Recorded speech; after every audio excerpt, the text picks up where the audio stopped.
everyone. Welcome to our session. Creative Commons Certificate Alumna Angelique Carson discusses the program and her passion for OER advocacy. We're really excited to have you here with us today.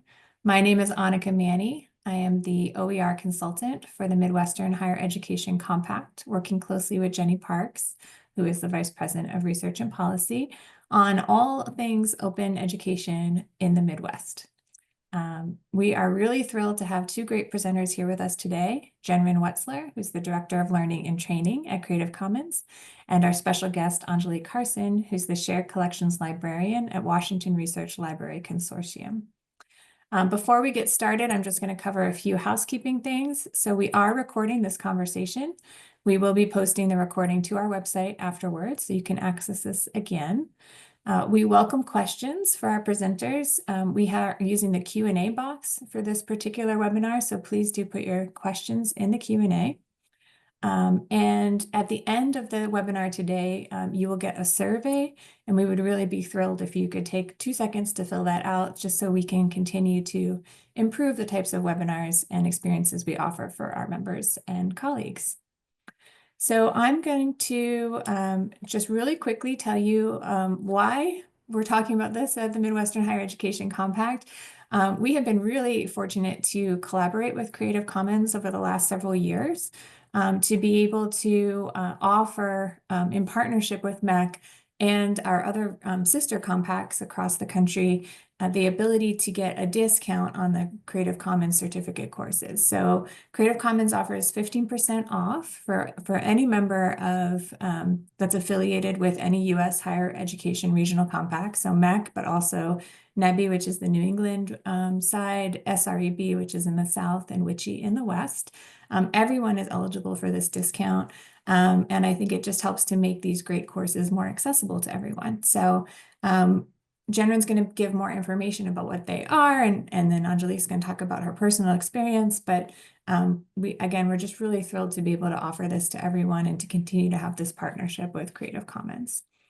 So now I'm going to introduce, so who could take advantage of this? Again, Jenrin's going to talk more about like who certificate courses are tailored to. There's a couple of different varieties, but it's really everyone, faculty, instructors, graduate students, librarians, instructional designers, folks that work in centers for teaching and learning, as well as our academic leaders. It's a really great and flexible course that you'll have an opportunity to customize exactly to the work that you're working on in your setting, while applying everything that you learn about Creative Commons licensing and open licensing. So highly recommend that you check that out if you haven't already, and that you recommend it to your friends and colleagues. All right, so I'm going to go ahead and introduce Jenrin, and then in a little bit, she's going to introduce Angelique. So Jenrin Wetzler is the Director of Learning and Training at Creative Commons. Prior to coming to Creative Commons, Jenrin worked on open policy and OER at the U.S. Department of State, looking at the use of OER for public diplomacy and global partnerships. She's worked on international development work in countries such as Thailand and Niger. She has a master's in ethics, peace, and global affairs from American University, and she currently lives in Maryland with her family. So welcome, Jenrin, and I'm going to turn things over to you. Creative Commons is a global nonprofit. We've been around for almost 25 years, and we're best known for our open licenses, which power Wikipedia and so many other platforms online today. So we know of over 2 billion CC licensed works online to date, and that's a very low estimate. But we also focus on a number of different advocacy efforts and capacity building efforts to really strengthen our shared commons of knowledge and culture, of science and education, as a means to benefit humanity. So our CC certificate programs are online courses. They're 10 weeks long. They're also offered as 1 week in-person or online boot camps, which are kind of a condensed version of this. They are ways for people to get open licensing training and capacity building in copyright, in open culture, efforts and open education efforts and open access efforts. So we offer a certificate for academic librarians. We offer a course for educators, and we also offer a course for cultural heritage professionals. So these courses are focused on these domains, but really open to anyone who might be interested in taking them. So we have a range of audience members from NGO representatives to college administrators to graduate students and more. We know of over 2,000 participants who have graduated from our courses across 70 countries.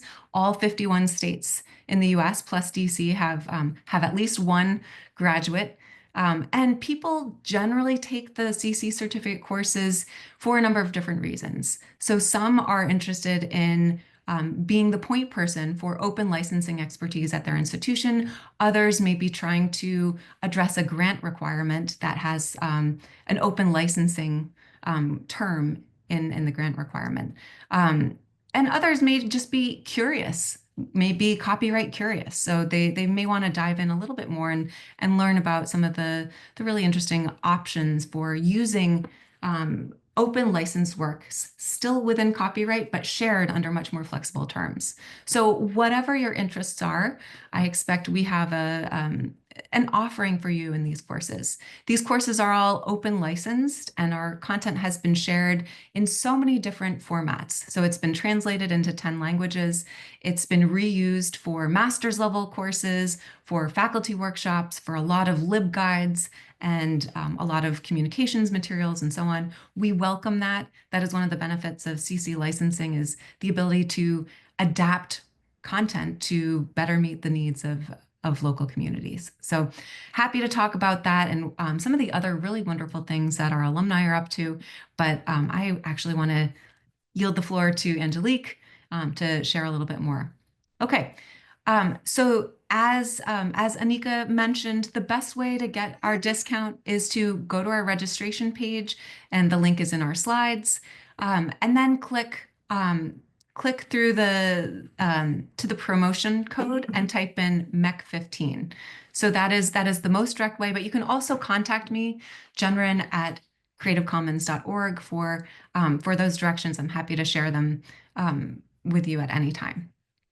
I'm trying to think if there's anything else that's worth knowing about. Oh, yes, our courses are intensive. So they are generally about 6 to 10 hours of work per week. Very time intensive, but well worth it from what our alumni are telling us. They do allow for, as mentioned before, a lot of flexibility. So we want to use these open pedagogy principles and put them into practice in this course as much as we can. Some of our professors or our instructors offer ungrading, where the participants actually grade their own material and are in conversation with the facilitator. Other instructors provide grades, but after dialogue with their participants. And then all of the assignments that are created are meant to be useful to you all in your daily jobs. So ideally, you are creating something that is supporting your open efforts at your work, not something that is just a homework assignment that you'll submit and forget about. I think that's it for now. Thank you so much. So now it is my delight to introduce one of our alumni, who is actually very nearby in Washington, D.C. So Angelique Carson is the Shared Collections Librarian at the Washington Research Library Consortium, the WRLC. Angelique has held librarian positions at the Southern University of New Orleans, the Southern Food and Beverage Culinary Library and Archive, the Catholic University of America, and Howard University Libraries as well. Her great professional passion is OER advocacy and how it can meaningfully impact campus, community, EDI initiatives in higher education. So Angelique, thank you so much for being willing to join us and to tell us a little bit more about your experience. Over to you. Of course. Thank you, Jenrin. I am here in the DC metro area with the WRLC. We are made up of 9 of the research libraries or institutions, I should say, in the DC metro area. American University, George Washington, Georgetown, UDC, which is a traditional HBCU, Howard, which is a historical HBCU as well, Catholic University, Gallaudet. I hope I've named all of them. In my previous life here at the WRLC, I did serve as head of access services at Catholic University of America and then Howard University of America. And it was at Howard University of America, I'm sorry, Howard University. It was at Howard University that I began my own OER journey. The WRLC at that time had reinvigorated a OER interest group called the Textbook Affordability Working Group. And at that time, our projects were mostly in partnership with the Open Educational Network and providing $200 stipend program and offers for faculty to review an item in the open educational and the open textbook library. And the program, they received a modest stipend of $200, and that really demystified OER. So I mentioned this to say that when I came to OER, I was a novice. My memory or my understanding of what OER was really dated. And when I entered the CC certificate program, I had just left an OER librarianship certificate program. So I was very new to the entire conversation, and everything I was learning, I was really learning for the first time. And I just wanted to be more of service to Howard University as Howard University's representative on the TOG group. I didn't know how far this was going to go, but I knew that if I was going to be of any use, if I was going to be of value to my campus community, I needed to know more of what I was talking about.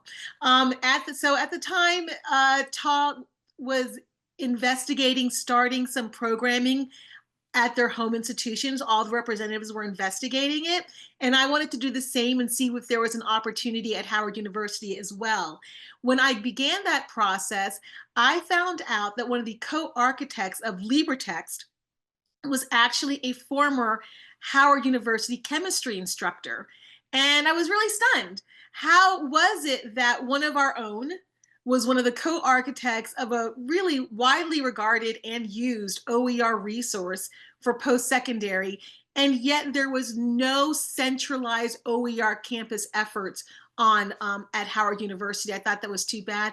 And I think that directly links to how OER advocacy and OER education is directly linked to community building. It stayed isolated in the chemistry department. When he left, there was really no one to support, more concerted efforts to build some programming. So it kind of, I guess, fizzled out a bit.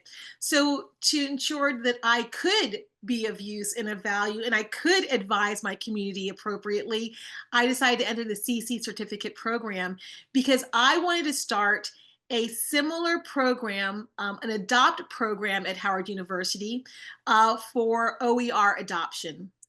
But I could not do this if I did not understand CC certificates, CC licensing. Pardon me. I really needed to make sure I knew what I was talking about, and I was very aware of my gap in understanding. So that was when I entered the program so that I could better inform Bison Open.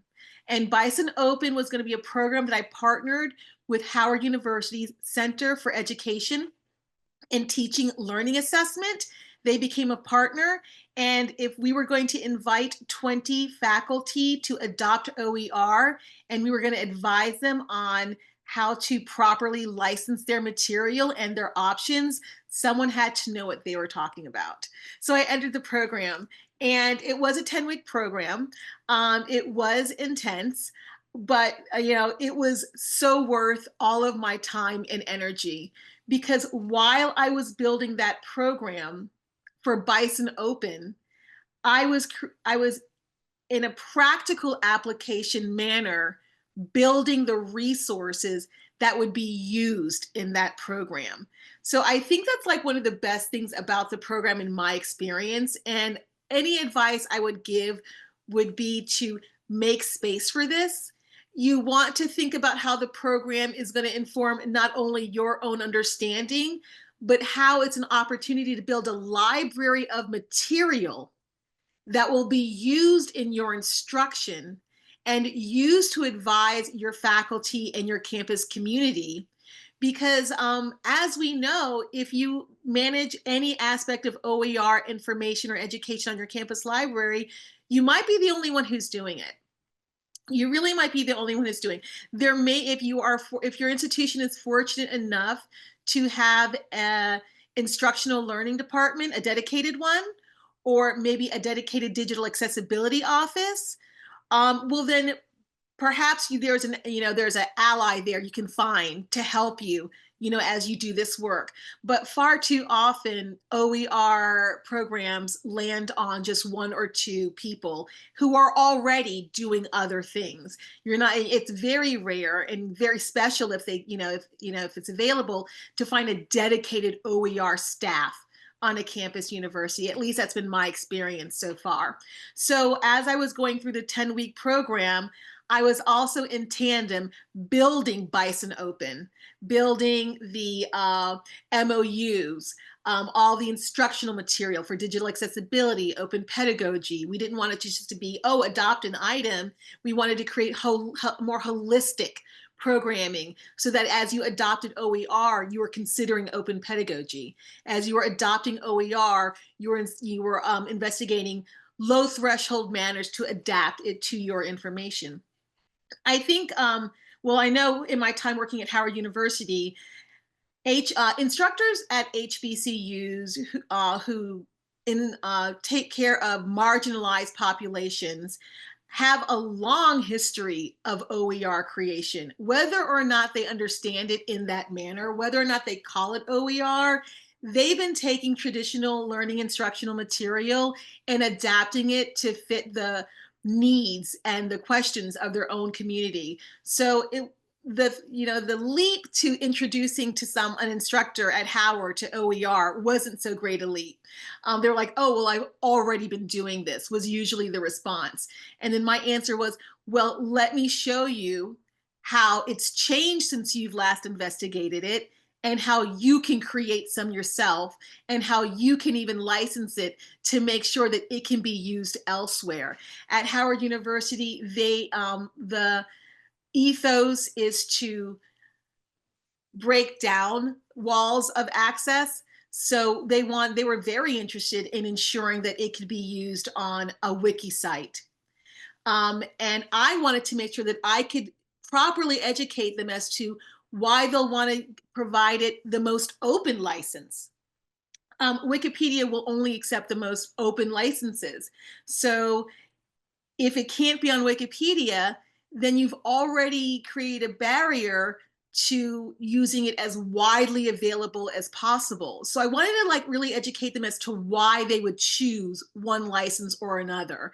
And not only the instructional material I was creating was important as a part of the course, but also making sure I had good information to share with the instructors while they were, matriculating through our program. Both were really important. I'm very excited to report that pretty much at the time the program closed for me and I earned my certificate, Bison Open was provided funding for a pilot program. So then I immediately took all the information I'd created and I could use it immediately to inform our instructional efforts. It was just a really good serendipitous time where both, kismet I would want to say, where both happened to occur at the same time. It was an excellent experience. Thinking about how you learn, I think, is a really important part of this program. I am very much a practical learner. I understand better what I'm doing. And so I really took advantage of each assignment to think to myself, well, what do we need now? How could I make it so that it's flexible for the future? What do I anticipate, from my experience, that future instructors might have questions about? And I think also a part of doing it with the program, is that CC licensing can be very nuanced and can sometimes be complicated. And having an instructor available to workshop questions, to really get a firm understanding on what it is you want to provide information on was super invaluable. I would do it again in a heartbeat. After Bison Open concluded, I came over to the Washington Research Library Consortium side. And at that time, TOG began to investigate a pilot program on a consortial level. And as we built that programming, again, we wanted to make sure that we were offering a holistic program that really was going to also offer instruction on open pedagogy, digital accessibility, and CC licensing. And CC licensing and digital accessibility are going to be 2 points for your instructors where they're going to need more hand-holding than you anticipate.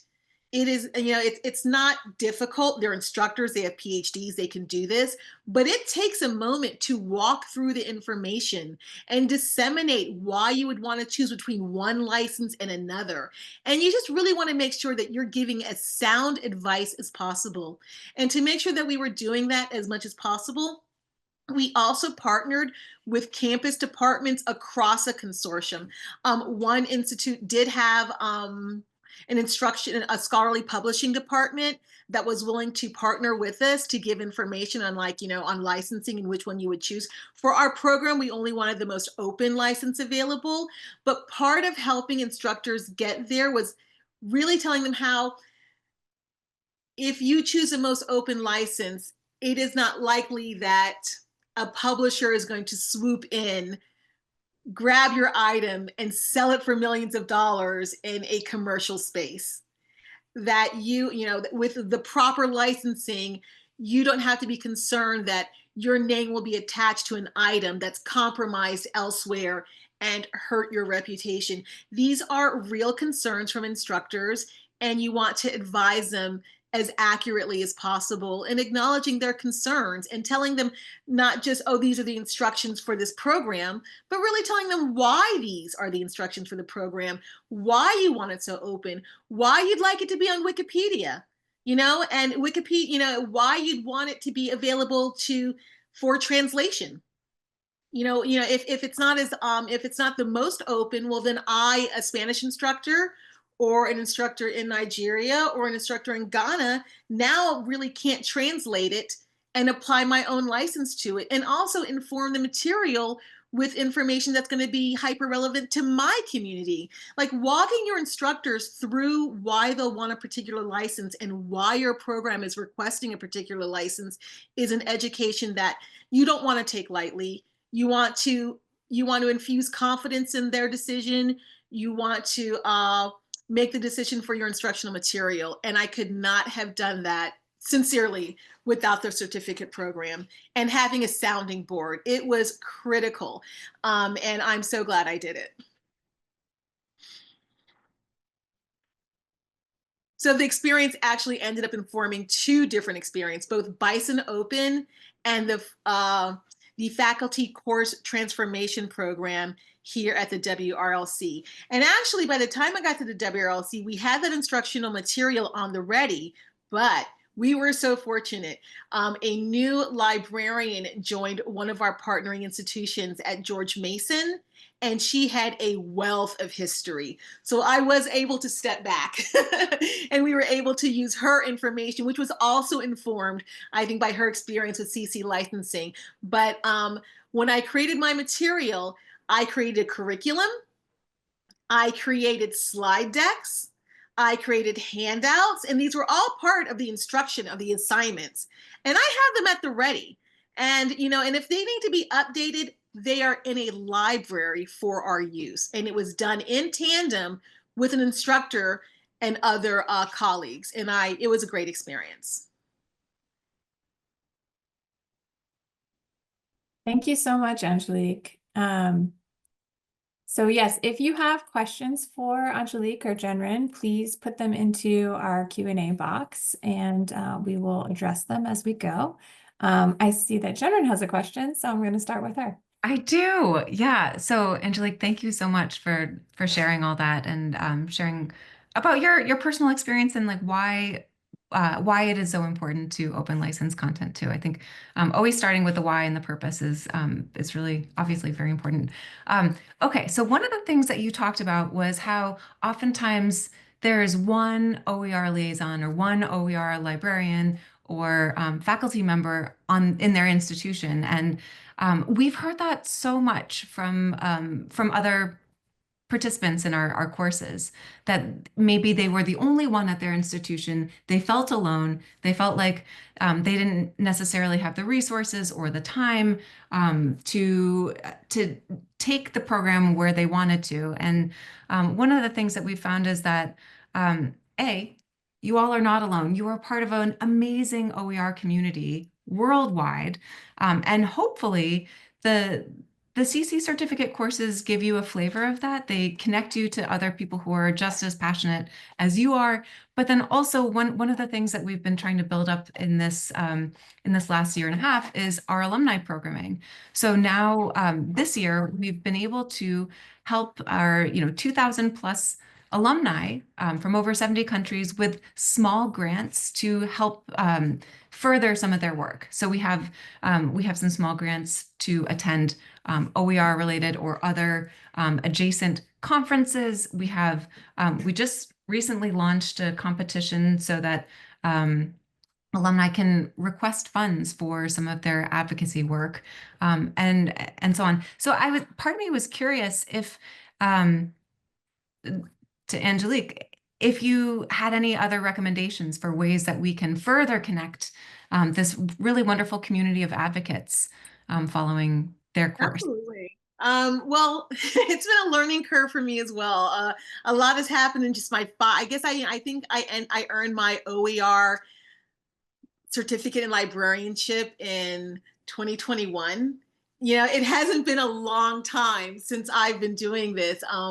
But I think that on most campuses, well, I'll just go back to say I was at Howard University. Again, one of the co-architects of LibreText was literally across the quad. He'd retired, but he briefly, he had been there, and I was like, well, why doesn't anyone know this? Why didn't this end up being a larger program? And this is not to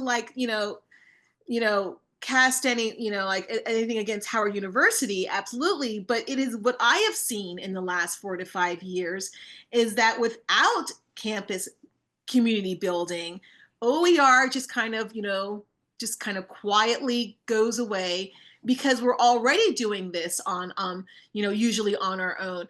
I say on your campus, go find some allies because they are there. It's happening in a siloed manner is what I'm hearing. My instructors are telling me I do this already, but I didn't know that there was a license about it. So alumni wise, if you're in a consortia, consortia, if plural, if you are in a consortia, find out who else at partnering institutions might be doing this work.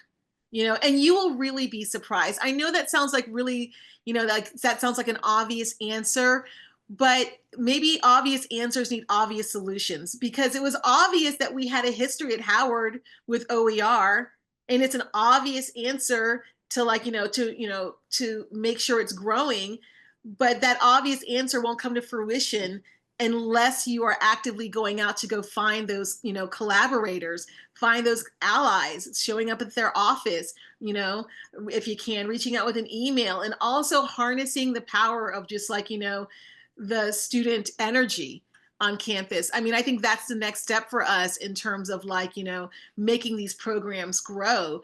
We can never underestimate the power of a student energy and preferences, especially now in light of, in academia at least, diminishing student populations.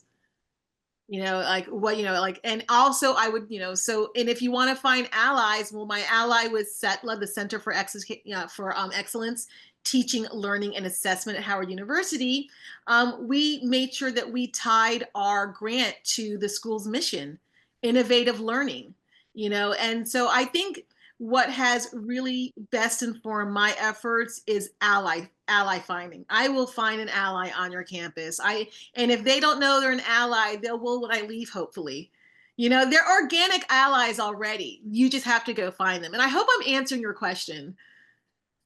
Yeah, absolutely. And also, if there's anything that CC can do to further support, I mean, yes, we want to support allies, but if there's anything that we can do to help connect alumni to other allies that have been CC certified on other campuses and so on, we are always receptive to new ideas. I think our goal is to really strengthen the alumni network that's already so vibrant, but really we recognize how much power is behind the people who have taken the CC certificate and the energy that they bring to their campuses. So anything that we can do to strengthen that, just let us know. You know, Jennifer, I wonder if this isn't in some manner, I do believe it is, but maybe the answer on the CC side is like just recognizing how much this is tied to advocacy work. You know, it really is advocacy work. And I don't know that initially when I entered OER, I understood it that way. I mean, I certainly understood it in respect to, equity and how it can really address concerns in marginalized and vulnerable populations. I understood that. But advocacy work is a slow burn. And understanding how to go find an ally, understanding where, like these are practical things you have to learn, you know? Where will your allies be? Who should you look for? These were things we organically learned over the pilot years. For example, we were really concerned when we began our pilot program here at WRLC that our instructors were just really fatigued with Zoom. They're just over it. We wanted to really make the pilot program a success. So we purposely lowered the threshold for synchronous meetings, right? We're just like, we're going to make it really easy for you to join us. We're going to make it so attractive. We're going to offer $2,000 for Adopt OER. Who can say no? And even better, because you're already fatigued with all these meetings, we're going to make sure that you don't have to attend as many meetings, right? So that sounded really great to us and them. What we discovered at the end of our second pilot was they hadn't met each other. They hadn't met each other. We had swung too far to the other side. And now the very critical part of our program, which depended on OER community building, because when you are creating new, when you're bringing more faculty over, that's a new OER advocate. We have now 30 new OER advocates, how I like to see it on those campuses. So advocacy is slow work. It can be lonely work. You have to really celebrate the small wins. So knowing what the work is going to look like is also really important to make sure that you're not getting deflated. You know, it's a bummer when you are, you're trying to sell the best thing in the world, which I think OER is, right? And you're not just you're getting pushback, or maybe there's a lack of understanding, maybe there's a lack of interest. You know, the wins can be small in advocacy work, but that is what it looks like. So I feel like if you know what it looks like and you have some practical steps in creating these communities and practical things you can check off of a box on who to go look for on your campus. Where are they likely to be? Is there a first-year program on your campus? Go find out who they are. That is a great place for OER, and a great place to begin making OER advocates. So maybe part of the instruction that approaches OER advocacy can help prepare for what it will look like and prepare you to overcome the deflating moments and be like, this is what it looks like sometimes, and just cheer your team on and say, we're going to celebrate this win. We're not going to worry about that. We're going to learn from that. And this is our plan for continuing. So Angelique, speaking of advocacy, this program, the certificate program is, I think, pretty reasonably priced. Plus, we have a fortunate partnership to have offer a 15% discount to everyone, more or less, that is partnered with us or collaborates with us. And I also know that even at that price, in some places, it's not like an easy win for someone to get funding to attend a program like this. So What would you recommend to people in order to advocate for themselves to say, this is something I need for my professional development, or we need for our campus to move our work forward? What are some of those talking points you might give to folks so that they can advocate to attend a program like this? Oh, absolutely. Well, first of all, there's probably a scholarly publishing. If you are a community or an institution, that's privileged enough to have a scholarly publishing department, go to them and find out the work they're doing. And also to make a case, describe how it's going to work in your everyday. Again, like I said, instructors create a lot of independent material. If you could better advise them on the instruction material they're creating while providing reference library assistance, now it's also a part of your work. It's already organically a part of your work. Lean into how it is informing your mission statement. And that was some, when you make these allies on campus, you don't just strengthen your numbers, you also learn. I learned from partnering with CETLA at Howard University. I learned from the program as well. When you go to make your case, lean into your institution's mission. Pull out, I literally went to the mission and said, this is what OER is doing. It's doing these 3 points. This is how the CC license program is going to inform that, so I can better inform my instructors and better inform the students. I'm also here to make sure that we're not just doing the same thing, So if part of my, job description is to explore or investigate, OER does both of those things, and CC licensing, which requires instruction. You're not going to read a theory, a theoretical paper on CC licensing and be prepared to go advise someone. The instruction has really been key.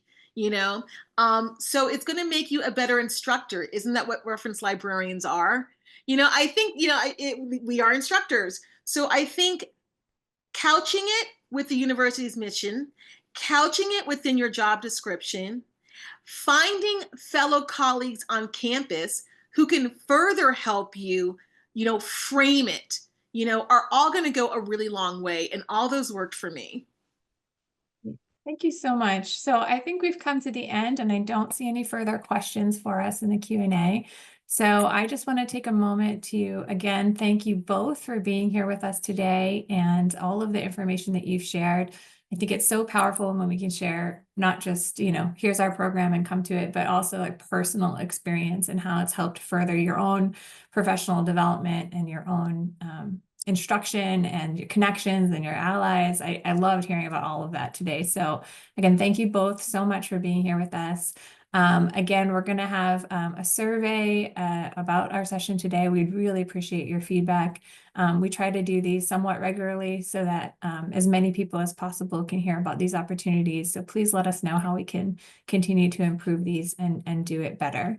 And everything will be recording, and everything in the slides will all be up on MEC's website. So if you have friends and colleagues who were not able to join us today that you want to share this with, please direct them to the site. All of that is in the chat. So again, thank you all very much for being here with us. Please continue to engage with us on this great work. And we really appreciate everything that was shared today. Thank you. Thanks so much for having us. Great afternoon. I just first wanted to say thank you for having us here on another webinar. We always love having the chance to chat with MEC colleagues and the sister compacts about our wonderful training offerings. And I'm going to try to keep my remarks as short as possible so you can hear directly from Angelique with probably much more interesting takes on our training in the CC certificate program. So yeah, let me just start with a quick couple slides about who we are and what our program is about, and then I will yield the floor to Angelique. Okay, so Creative Commons, for those of you who are not familiar with us,